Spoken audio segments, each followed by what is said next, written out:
2 weeks off, I would have come up with some profound discovery of new scripture and new communications from other realms. But actually, I didn't do that much. I spent a lot of time outdoors.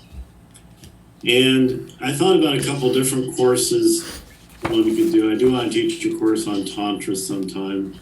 And I do want to teach this course on the Dzogchen that uses the all-creating sovereign as the root text. I now have the all-creating sovereign in 3 different translations, one of which runs 800 pages. So I decided I maybe postpone that for a while so I can get a little bit into that one. It's you're trying to read a text and then you're trying to read it in 3 different translations and trying to figure out what's actually going on. It's kind of slow reading. So, in the end, I decided that we would just continue with the Mahayana Buddhism in our historical survey, except that we'll add a course that hasn't been on the agenda before, which I actually haven't taught ever. And that is, we're going to talk a little bit about Nagarjuna for a while. I have avoided Nagarjuna for many years, probably because he's so highly touted to excess, perhaps, by the Gelugpa sect of Tibetan Buddhism, which is the most boring of the Tibetan Buddhist sects, very academic and not so much practice-oriented. And they're really fond of very dry philosophers and very dry philosophy.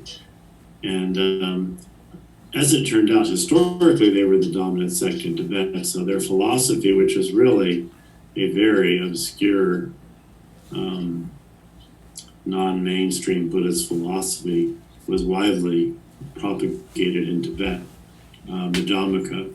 Majjhimaka, in the rest of the Buddhist world, has, about 10 monks at this point in time. There is a small sect in Japan that preserves it.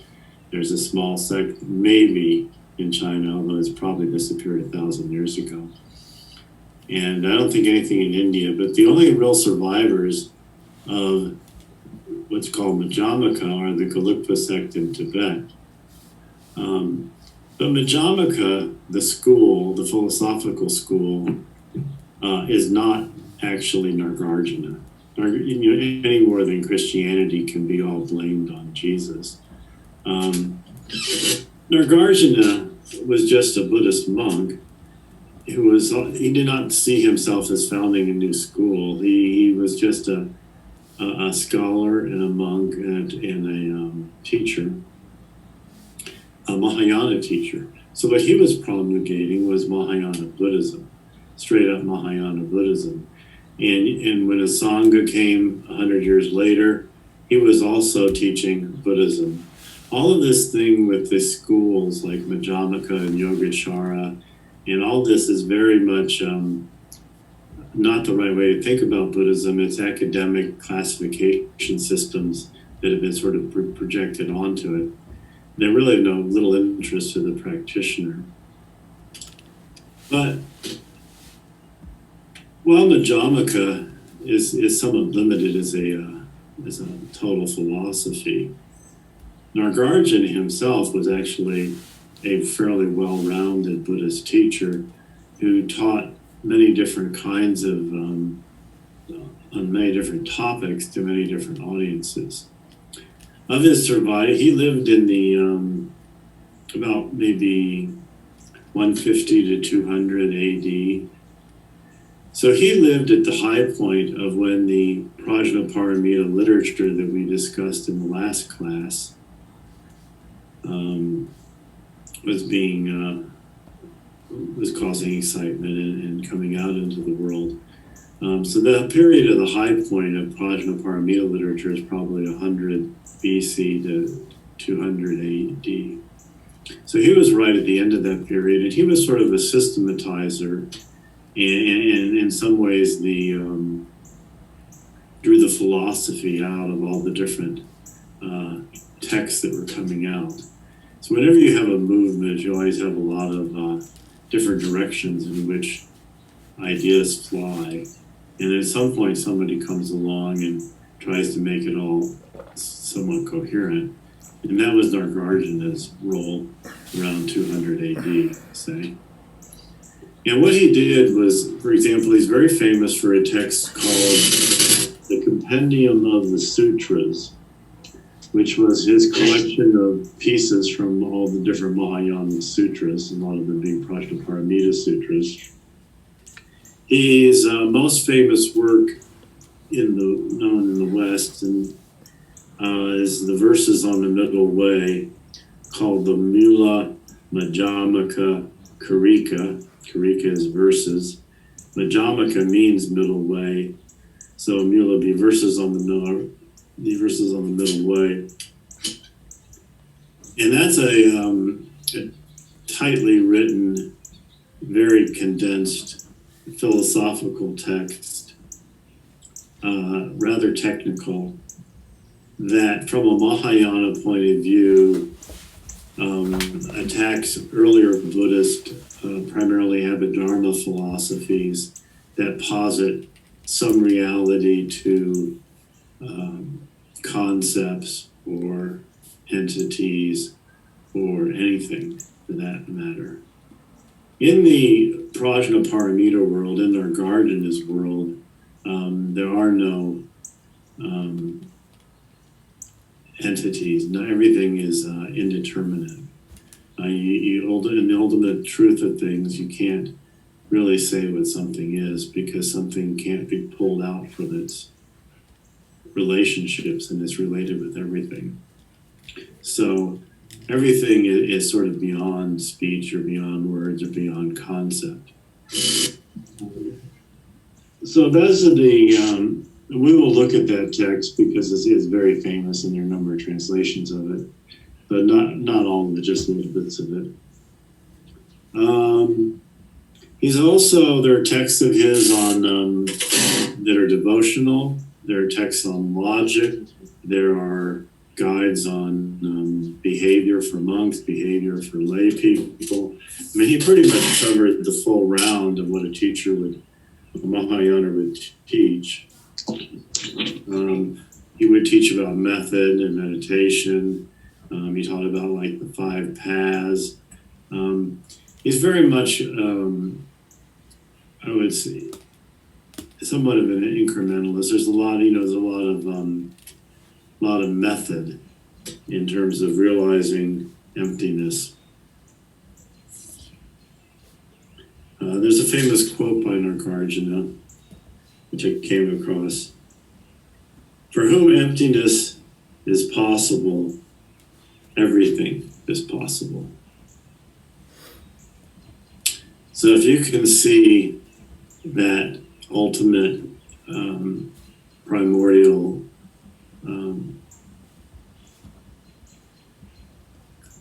oneness, then that is not anything, that encompasses everything, then you can have nothing and everything at the same time.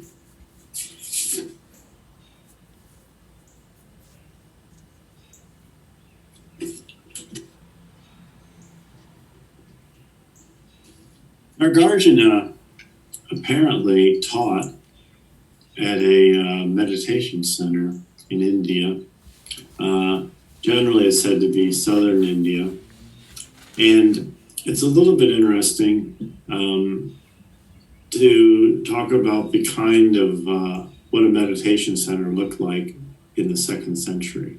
I mean, the 2nd century is way back there. I mean, in terms of the West, you're just starting to get a few monks and very small churches. Of course, you have temples around the world, but this is sort of a meditation center. Now, meditation center, they recently, or there's one that they've known of for some time, but they continue to dig there. It's called Nagarjuna's Hill.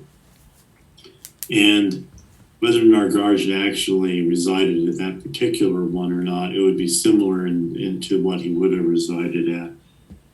And There were meditation halls. They had several meditation halls, and they would have stupas in them, or they would have statues. Then they would have, and the stupas that they had in their meditation halls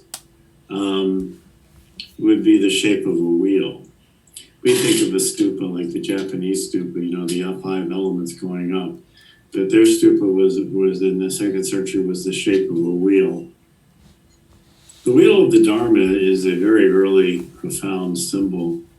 And even in tantric texts like the Tara text that we recently did, where we have magical wheels that are being created as protection, and we talk in Tantra, they talk of magical wheels destroying other wheels. But the idea of this Dharma wheel as being this very powerful, the power of truth behind you.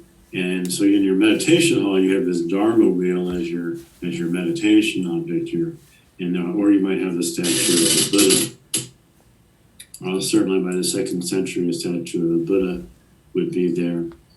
So they would have these meditation halls, and then they would have the quarters for the monks would also run off it as well. And then the centers would also have carvings that would tell the Buddha stories and stuff. So they were very nice places, and that's the kind of place they might have held, 30 people, 50 people, maybe more. They were smaller than what later became the big universities in India, like Nalanda,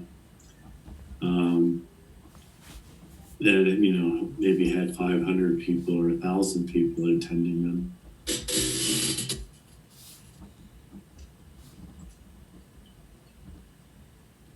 So Nagarjuna's contribution is the re-emphasis and reinterpretation of the idea of middle way. When Shakyamuni used the words middle way, like in Buddhism is the middle path. It was the middle path between self-denial or asceticism, or punishing yourself, or indulging yourself, leading a hedonistic life, leading a contemporary American life. That would be not the same thing. Pre-pandemic life, or current life in Wisconsin after they lifted the restrictions and they all hit the bars. But the middle way is not to go beat yourself up and not to indulge. So that's the Buddha's idea of the middle way. But Nagarjuna's idea of the middle way is it's a middle way between affirmation and negation. It's a middle way between eternalism and nihilism. So eternalism is any view that one has that where things always exist. They have an autonomous nature. They're independent, and they have permanency. It's possible to have kind of a permanent thing. So the classic and eternalist idea would be sort of like the Hindu heaven or sort of the lower Christian heaven, where everything is very literal, and the lion is the furry lion is laying down next to the sheep, and you can go up and rub each of their fur if you want to while you're in paradise. That kind of idea of permanency and is called eternalism. It's just like, and it's considered basically to be just a false view. The opposite is nihilism, and that is that nothing matters, nothing exists, nothing's worth bothering about, and sort of that kind of thing. So the middle way becomes not either affirming things nor negating things. But he takes it in a very subtle philosophical sense, not making any kind of philosophical assertion or philosophical negation. Well, that then opens things up quite a bit, because that idea of a middle way, where you don't make any assertion how do we say, it's kind of a conversation stopper. I can't say anything positive, I can't say anything negative. I just won't say anything at all. And that is sort of the idea, that you don't say anything at all and you just sort of like, have that Nagarjuna moment. But when you look at it closely, and we'll look at it closely as we go through this, as much as we might like to have a nice heaven with furry lions and lambs in them, the truth is that everything lacks a self. There is no actual, central essence to anything, to ourselves or anything else. And everything is momentary, a coming together of factors and causes and conditions and things of that nature. So there's no self. Things are actually not autonomous. They're interdependent. Everything is connected to everything else. Everything comes into existence because of codependent origination, where this is, that is, everything is influencing everything else. If you have a father, you have a child. If you have a child, you have a parent. You have a husband, you have a wife. You have a wife, you have a husband. Everything is mutually defining each other. Everything is defined by relationships. And just because it's defined by relationships doesn't mean it has any intrinsic core, and particularly anything abiding. And generally in India, if something doesn't last forever, it doesn't count. Then it's just impermanent, like a dream. So we're a little more generous over here. Something lasts for a month or two, or a year or two. We think we got a good deal. But that's the Indian view. Nothing lasts. Nothing's eternal. Everything's interdependent. They lack a self.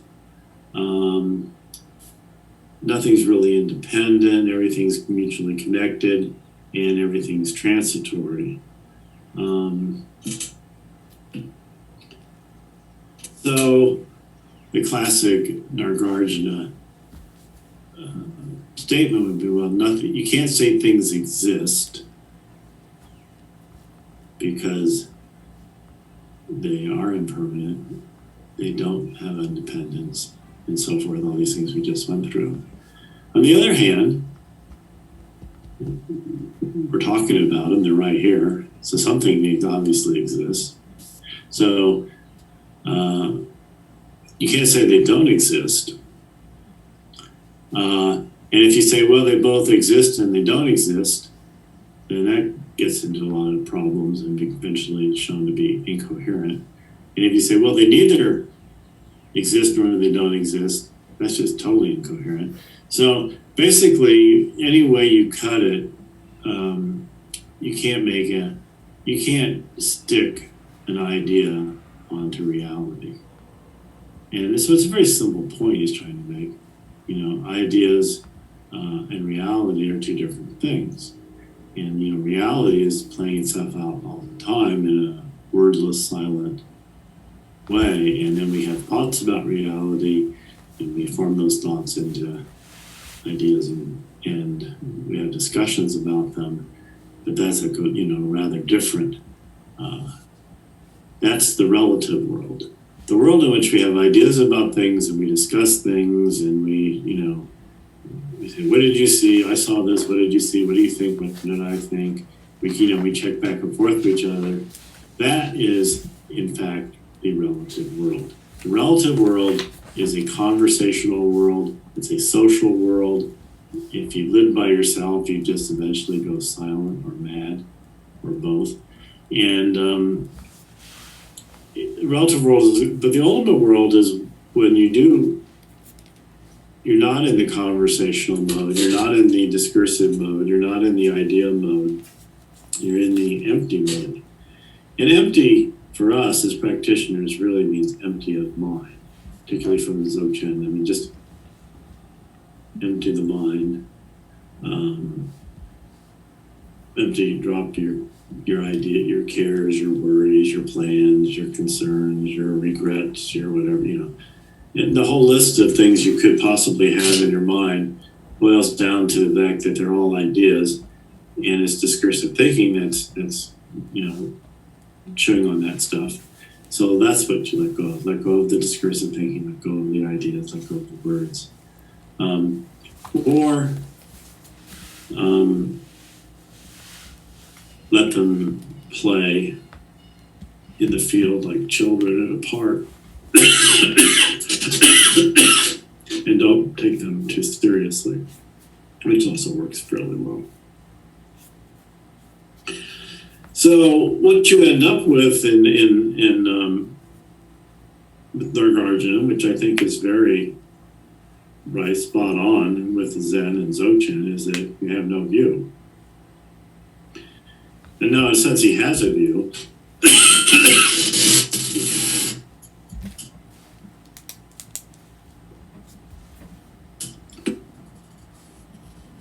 The idea of relative and absolute reality is a view, and the idea of bodhisattva path and bodhicitta and all of that. So there's elements of a view here. But that's just relative speaking, and he acknowledges that any Dharma talk is one kind of relative world reality. It's a nice kind of world reality because it's a type of relative world activity that illuminates ultimate nature. And that's very important because that's exactly what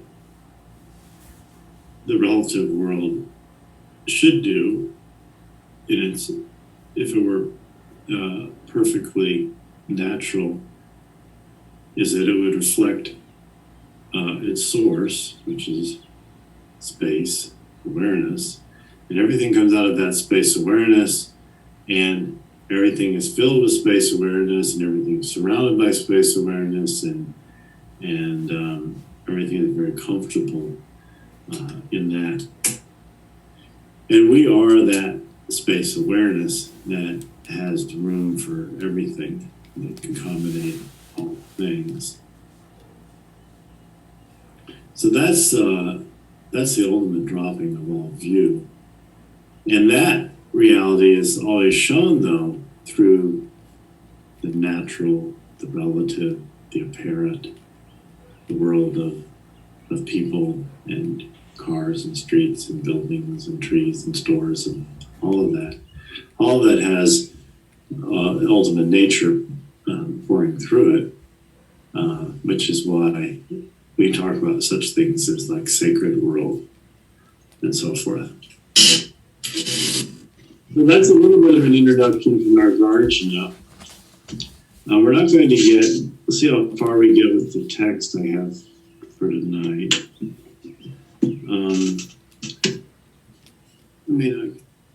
This is he holds it up. Is it going to hold up? No.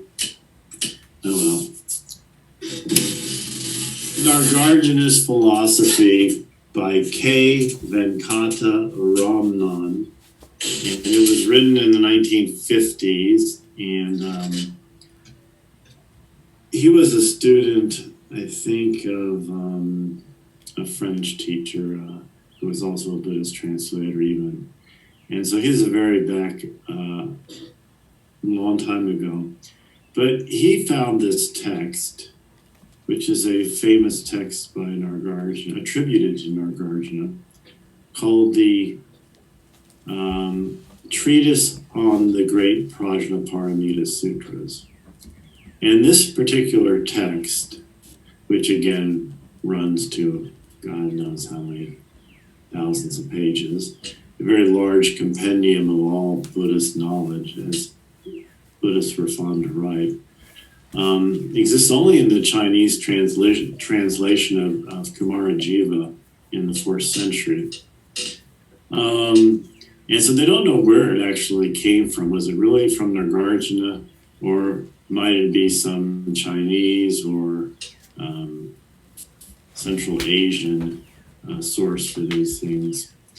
That said, it is a text that is in keeping with this idea of the Nagarjuna and this middle way philosophy, except that it also kind of develops it a bit further, and it's a very nice general Mahayana text. Apparently, it's not been translated, though. This book has excerpts on it, the one I'm going to be reading from, and they're very interesting. And I've ordered a book which has not arrived yet that is a translation of a small part of it, just on the 6 paramitas. And that's the one, that part alone runs 800 pages. So I guess that's why the larger one has not been translated.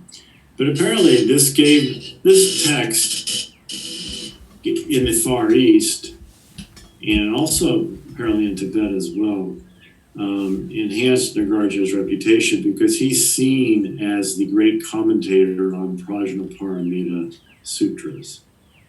And this is considered one of the great commentaries on Prajnaparamita Sutras. Now, of course, Asanga also comments on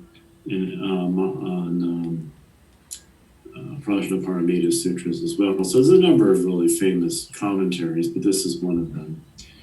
And that we're going to read a part of this text that talks about the 5 eyes of wisdom. But before I start reading this, are there any questions on Nagarjuna and so far what it's talked about? Comments, additions? Yeah, Don? You mentioned he taught at a meditation center. What kind of meditation do you have any instructions that you've been given,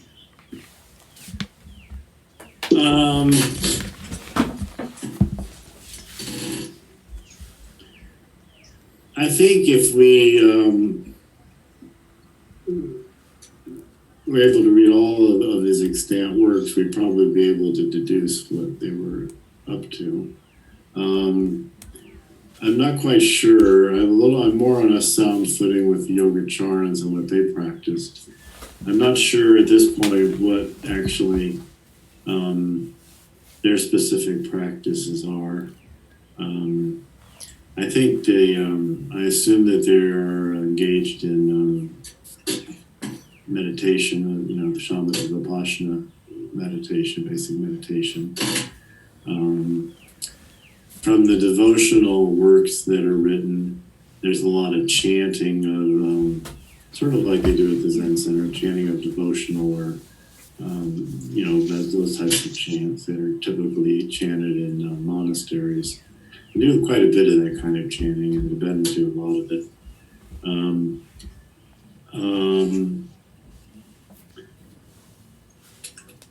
I don't know how, at this point in time, the 2nd century, if they had any, to what extent they had any ritual practice or deity practices. Perhaps when we read more, we'll uncover that. But I suspect that it's primarily meditation and chanting and those sorts of things. They did have, they were chanting, as you saw in some of the projects, they were chanting Dharanis, which are kind of long mantras, are very early.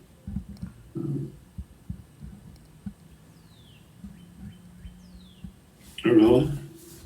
Do we know where he was from? They say South India. Okay. That's all they say. The people who say it are writing centuries afterwards. So who knows? Of course, I'd like everybody to be in Gandhara because that's my favorite homeland for Buddhism. But for some reason, South India, always nice that, they claim they claim like several famous people, and perhaps it must have been at some point a renowned center of Buddhism.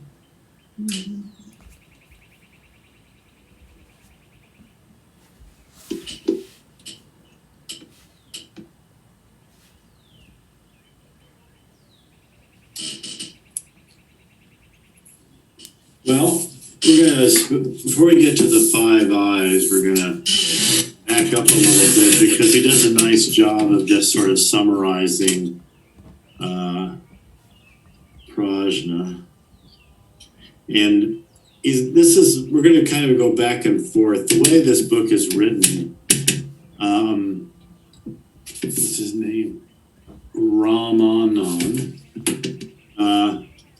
He quotes from the Nagarjuna's work with his commentary on Prajnaparamita, and then he adds his own interpretation of things, and then he quotes some more from Nagarjuna, and then he adds his own ideas, and then we go back and forth that way. But his ideas are kind of nice, so I'll just sort of try and point out when Nagarjuna is the speaker and when he's the speaker.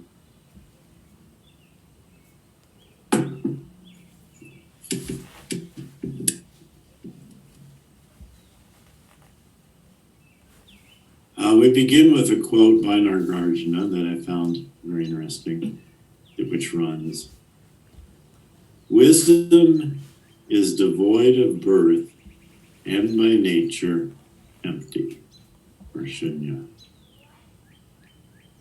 Wisdom is devoid of birth and by nature empty.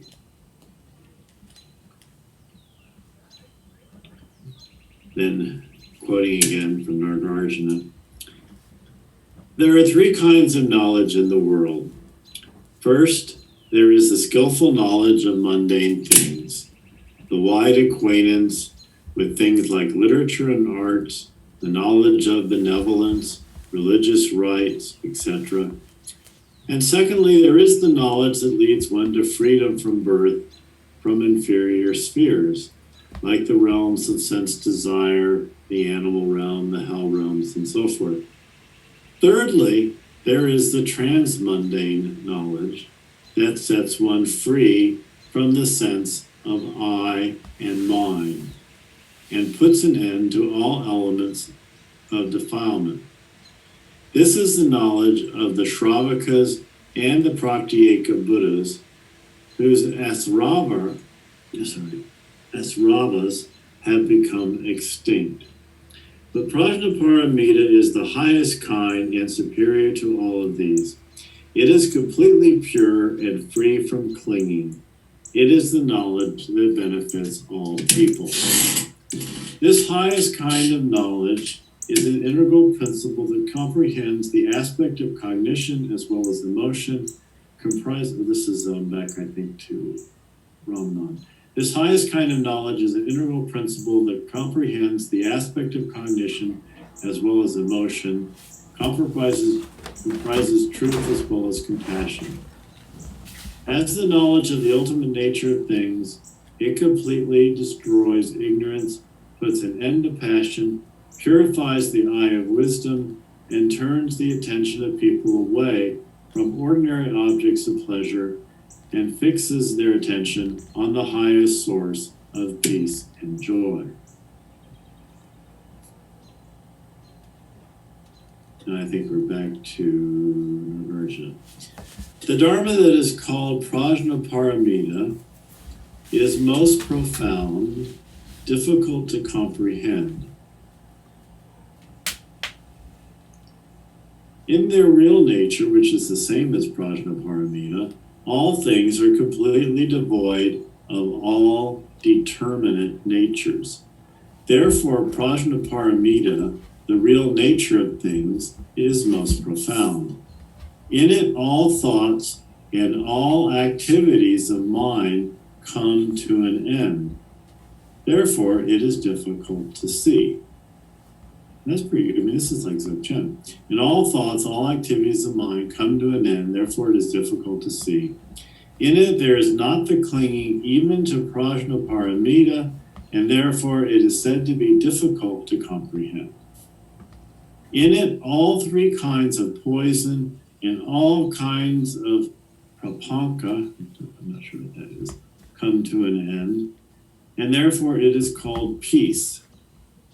With the realization of the excellent taste of this prajna, one realizes a permanent fulfillment of heart, and there is no more any hankering left. All other kinds of prajna are gross, rough, devoid of joy. Therefore, this prajna is called excellent.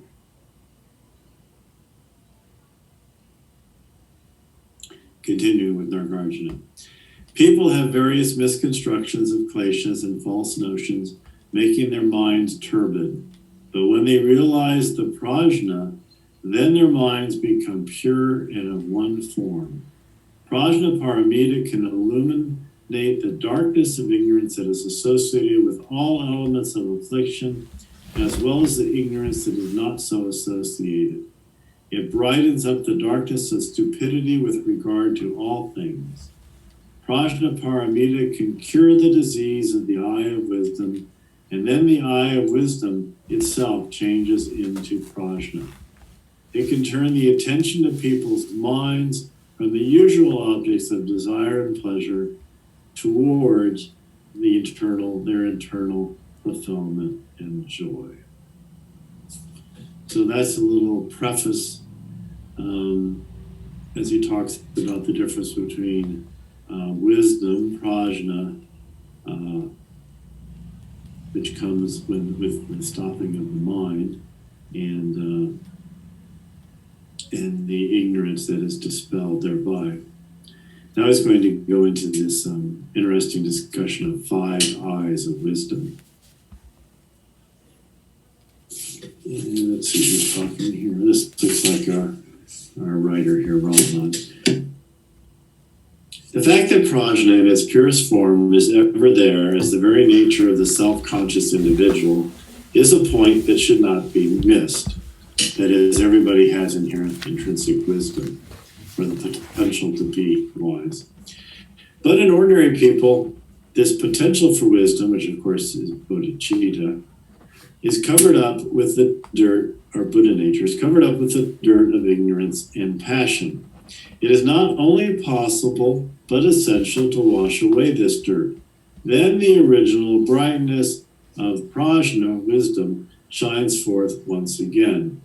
The 5 kinds of eyes that the Prajna Paramita Sutras speak of are really the different levels of comprehension, the different degrees of removal of this dirt from the mirror of mind, enabling it to reflect the true nature of itself as well as of all things. The eyes yield views, but the views differ not only in range but in depth and in the quality of illumination. We're going to get into the eyes here.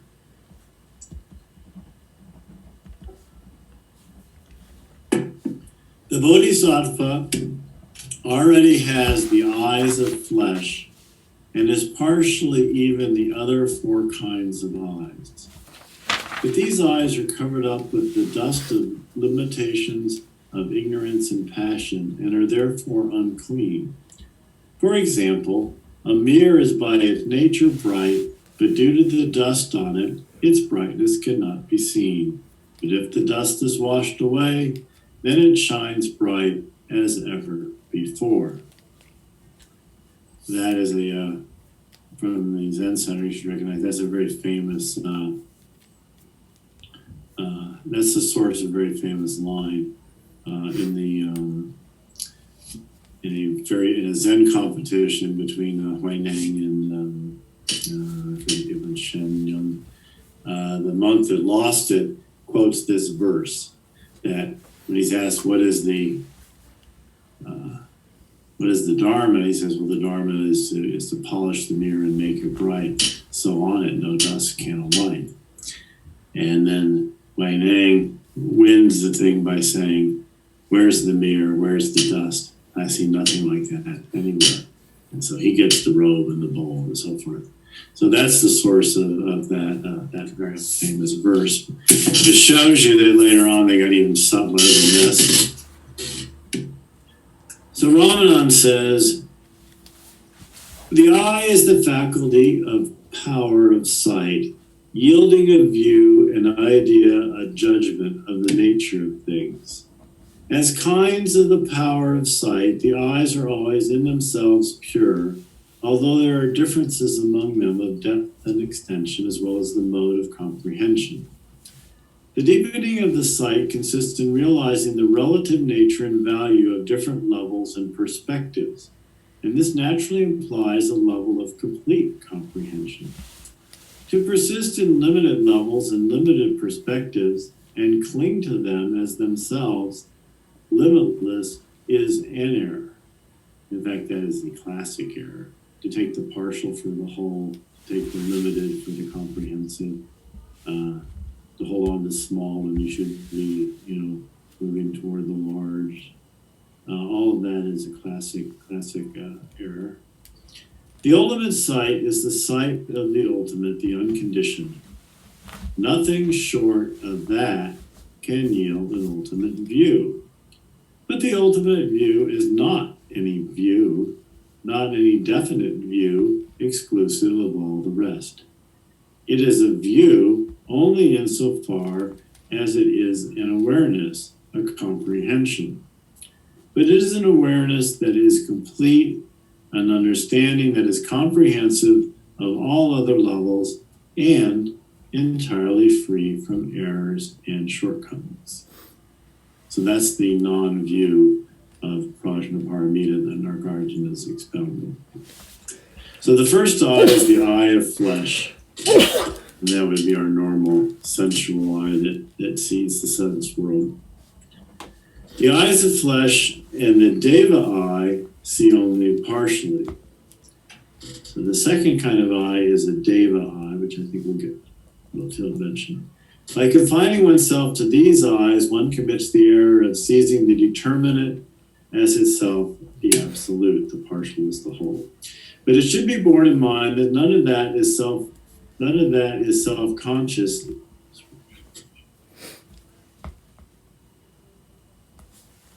All self-conscious beings have a sense of the real. In fact, all eyes, as kinds of sight, have their origin in prajna. So any kind of eye has prajna as its source, obviously. All the five eyes of the Buddha arise from prajna paramita. That's a quote from Nagarjuna. In the light of the sense of the real, one puts an end to the factors of ignorance and passion that limits one's vision. By the cultivation of the sense of the beyond, one purifies one's eyes. Thus, the sutra, again, Nagarjuna says, a bodhisattva, while cultivating prajna paramita, purifies his five eyes. So, to put Nagarjuna's two lines together, we have all the five eyes of the Buddha arise from prajna paramita. The bodhisattva, while cultivating prajna paramita, purifies his five eyes. So everything arises from wisdom, and wisdom is also what purifies our vision. Back to the explanation. In themselves, the eyes are not such as to constrain one to cling to characters. The view is due to the eyes, but the clinging to the view is due to ignorance. So eyes see, which is natural and pure, but clinging is due to ignorance. The Buddha also sees through eyes of flesh, but he does not cling to the view, to what he sees. The object of sight for the eyes of flesh, or the physical eyes, are the gross objects of ordinary experience, i.e. the sense world. With the purification of the physical eyes, the bodhisattva can see the whole of visible form, all the 3,000 great worlds. While the eyes of flesh become pure through one's moral deeds, the Deva eye, or the divine eye, becomes pure through meditation and samadhi, contemplation and meditation, as well as by leading a moral life. The objects of sight for the Deva eyes are birth and death, good and bad, and the causal factors of the good and evil deeds of all beings in all the worlds, which lead them to different kinds of existence in different spheres. The eyes of flesh cannot see things that lie even beyond the wall. They cannot see distant objects. They are the eyes which common people see things. So,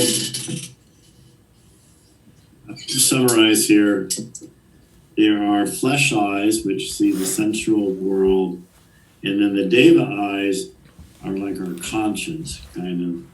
They are developed through meditation and contemplation and leading a moral life.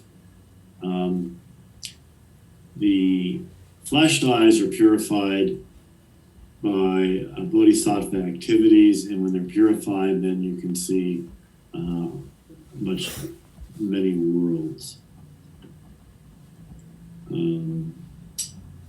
So the deva eyes are the eyes that help you on the path. They're the eyes that distinguish between what is good and bad, and how cause and effect works, and how you can use that.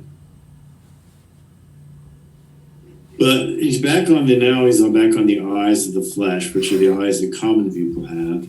And he has a quote here from Nagarjuna, which goes like this. The eyes of the common people are capable of only a partial seeing. They see the near, but not the distant.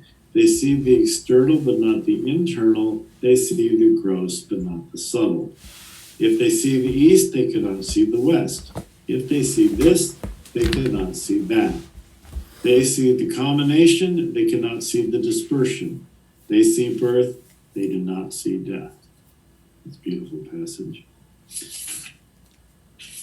And then our commentary goes, these eyes see everything as having its own nature and different from all the rest. The sight that these eyes yield is not different from that of animals. Therefore, the view of the eyes of flesh cannot be uncritically accepted as yielding comprehension of the ultimate nature of things. Even the objects of sight for the deva eye are only the determinate characters like identity and different, the unreal composite entities formed of causal factors. In other words, the deva's conceptual. He's seeing ideas, good and bad as our ideas. If one would see merely through the eyes, one would be prone to cling to the determinate, the partial, as the absolute and whole. There is need for enlivening one's sense of the real through a critical assessment of the true nature of things. There is need for the eye of wisdom. So now we've had the flesh eye, which is common, the deva eye, which makes us a better person, but now we get to the eye of wisdom. The eye of wisdom is free from the errors of the eye of flesh and of the deva eye. The eye of wisdom and the other two eyes become pure through the cultivation of limitless prajna, as well as through acts of merit, love, and compassion.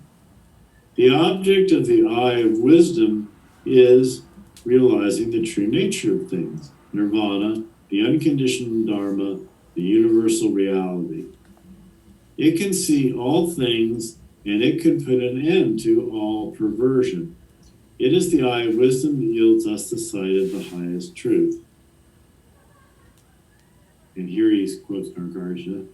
Stupidity and wisdom are neither identical nor different, that the mundane is not different from the transmundane and vice versa, that the mundane is itself in its real nature, the transmundane, and the transmundane is itself what appears as the mundane. That is, the ultimate truth, there is no difference between them. In the ultimate truth, all the different views disappear. All the activities align, return, and enter space, dharmata. And there is no other sphere for the mind to reach. Once the mind dissolves and rests itself in space, that settles them. There all words cease, obviously. The world is itself beheld in its true nature as nirvana and not anything different. It is this wisdom by means of which one realizes this ultimate truth, this wisdom that is called the eye of wisdom. So the eye of wisdom is the wisdom that sees ultimate truth. The wisdom that comes from stopping the mind.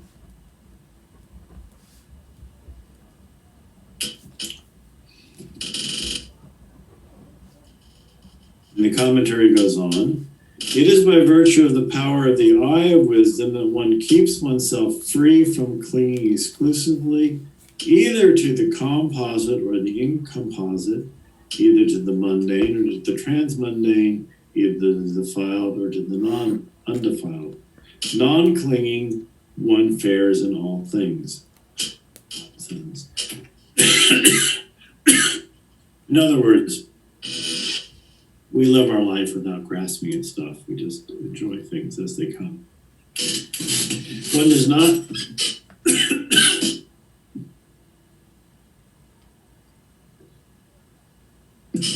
just can't shake this dry cough and fever. One does not cling to the determinate when one does not lose sight of the truth of the non-exclusive Dharma which the eye of wisdom yields. So that's how you get over this error of taking the partial for the whole. You develop the eye of wisdom, and that puts everything in perspective.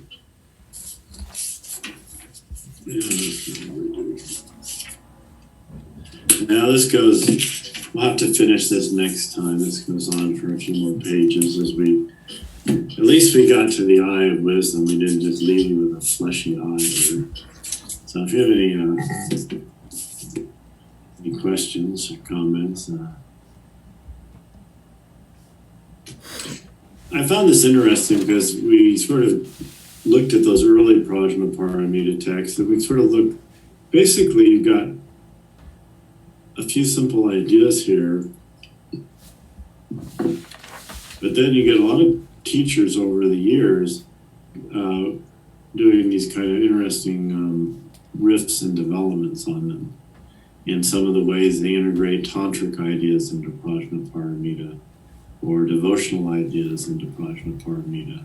So different kinds of paths can take advantage of this and use this in different ways.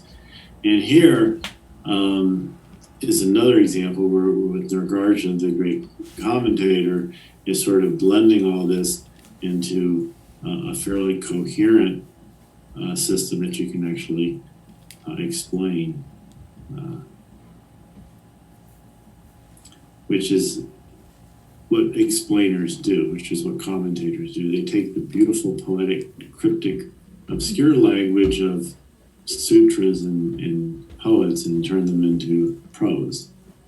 And then we could all know what the poets were talking about. So some other Buddhist teachers became famous commenting on Nagarjuna, like Chandrakirti. He's like known for a lot of texts that are studied. Yeah, he has. We have his commentary on the Karikas. Karikas is the short term for the famous verses of the Middle Way, and we'll look at a little of that. We have two translations and his commentary, so we'll see.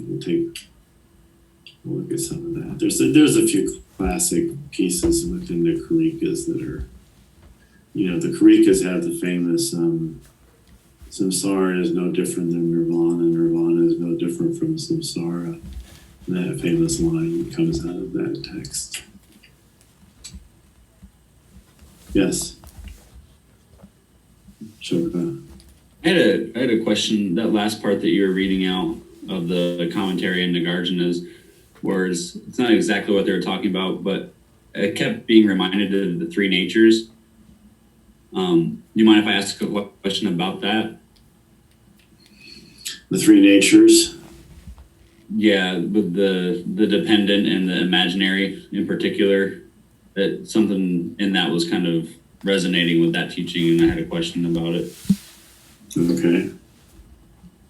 When they're talking about like how nirvana is the world, or something like that. The transmundane is the mundane, or how it shows up.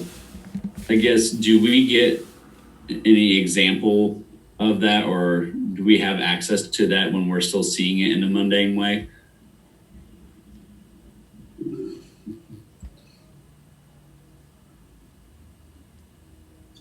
Well, there's several questions in here. Yes, the emptiness and form, the whole point is to see that they are actually, that we experience them both at the same time, that every form is empty, and emptiness always appears as a form. The form is empty because it has no autonomous, independent self. It's definitely a form because we're experiencing it. So form is empty, emptiness is form, empty just doesn't, hang out by itself, although that's the general idea there. Now, the interesting thing, your other question though, the three natures, I don't think it's true of Nagarjuna because he's just trying to make a very simple point here, in that truth transcends words and concepts. It's a simple point, but it's very profound. In later Madhyamaka philosophy, and particularly later, you have to understand the whole Madhyamaka school is bogus, because you have Yogacharans, and then 200 years later you have Chandrakirti, and trying to have a Nagarjuna school. Well, he's like 500 years too late. I mean, you can't just go back and say, well, we're just going to skip that last development, and so that the whole school is, I have problems with. But in the Madhyamaka school, they really get into this kind of two values, right? You have absolute reality, which is the Dharmakaya, which is you can't say anything about. And then you have conversational reality, discursive reality, so to speak, which is, of course, false, but we have to use it, otherwise we couldn't get fed and stuff.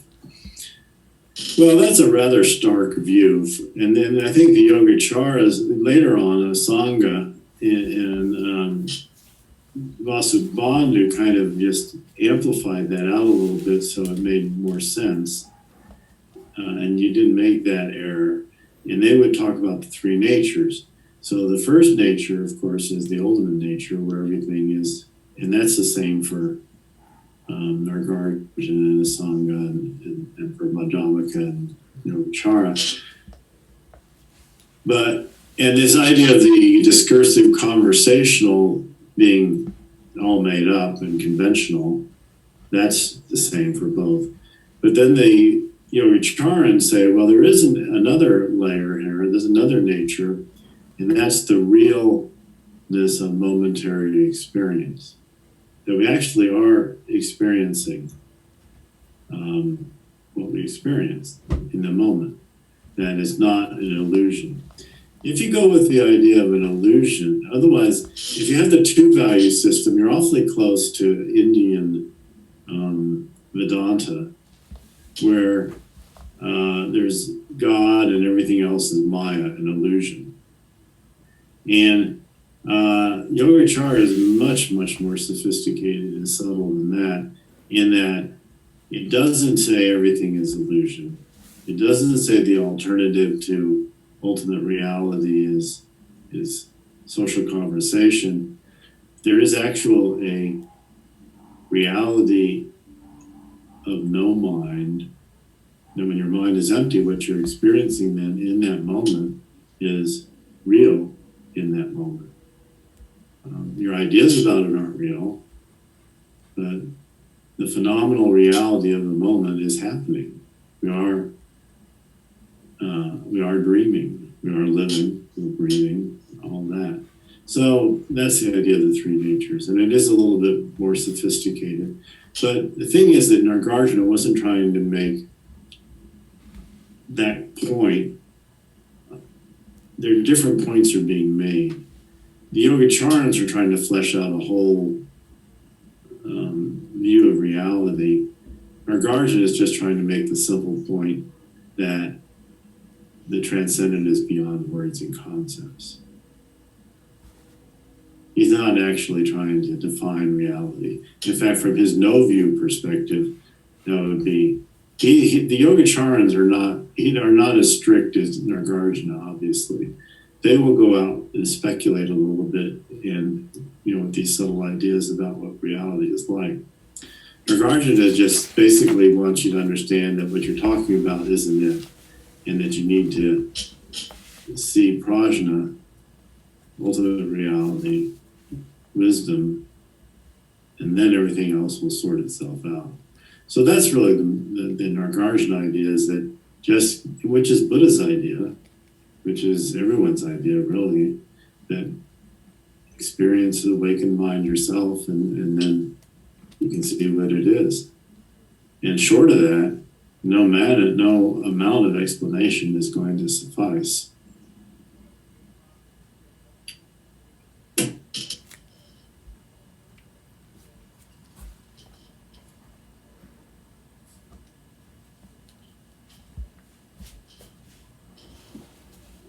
He does seem to speak to like the three spheres of emptiness, or like he'll say, he makes everything contingent. Like, where's the walker when he's not walking?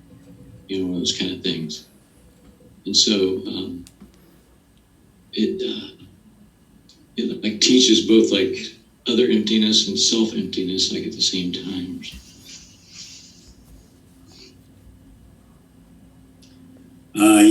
And it's very interesting. I have consciously I've been trying to apply that when I talk about myself. That we have normally, if somebody asks something about you, you say something like, "I am a plumber." But from Nagarjuna's view, you can't. That's a bad statement. You're only a plumber when you're plumbing. Otherwise, at the moment, I might be a taco eater. I'm at a Mexican, I'm stuffing tacos down my mouth. I'm just a taco eater, right? So this idea that I'm, all your identities are you can only talk about what you're doing or what you've done. There is no, the cheapest form of identity is the one that isn't what you're doing, like there's some land where like I am a Democrat or I'm a Republican exists. Now, if you're, out there, screwing cheap, then you're acting like a Republican. But shy of that, you're not being a Republican. You just have an idea of being a Republican, right? So that's the whole thing. Yeah, you're not a walker unless you're walking. So you can't say you're a poet. You can say I have written poetry. I can't say I'm a teacher. I've taught. So you can. You have to start changing the way you look. All these things where you say any kind of I statement that's not what you're doing or have done is a very meaningless statement from Nagarjuna in the middle way.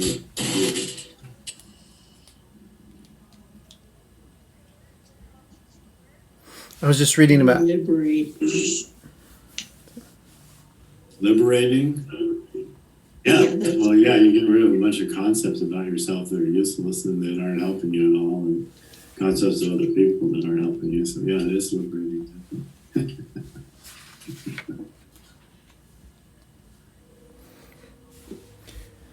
I was just reading about habits and how to get rid of a bad habit or start a new habit or whatever. And the author was saying that the best way is to start with an identity. Is to change habits at the level of identity. And then to like build up the evidence in your life that you are, like in the poetry example, I am a poet. And so first he's very methodical. So first you would say, I want to be a poet, and then so you would write a poem, and then the more experiences you have of writing a poem, then you can say, I have all these experiences of writing a poem, or writing poems, so I am a poet. And to have the identity or the intention to hold that identity was what he was saying, and evidently had some evidence for it. And it reminded me of like Ananda when his moment of awakening or satori or whatever was falling asleep thinking I'm a simple monk or something, and then the Dalai Lama's always statement that he's just a simple monk or something, and that they have these identities that tie them to certain behaviors and codes and all that, and but they also see through it. Well, yeah, and I mean, it's very radical. If you're talking about non-identity, and it's not when you're walking to say that you're walking. We have all in Buddhism. We only have verbs, right? So this idea that we get rid of the nouns. Identity nouns are ubiquitous. I mean, are we Buddhist? I'm not a Buddhist. Are you a Buddhist? I'm not a Christian. No. Now, in conversational reality, though, sometimes I have to acknowledge, I have to take on an identity, otherwise I confuse people, right? And the reason you confuse people is because they're in a mode of categorical thinking. If you don't give them a category, then they'll substitute another one that's even worse. So, and that, you're kind of forced into that kind of conversation. But generally, I mean, personally, alone or with our friends, among ourselves, among us Hyperboreans, no identity. We don't have it, we're nothing. That's the best.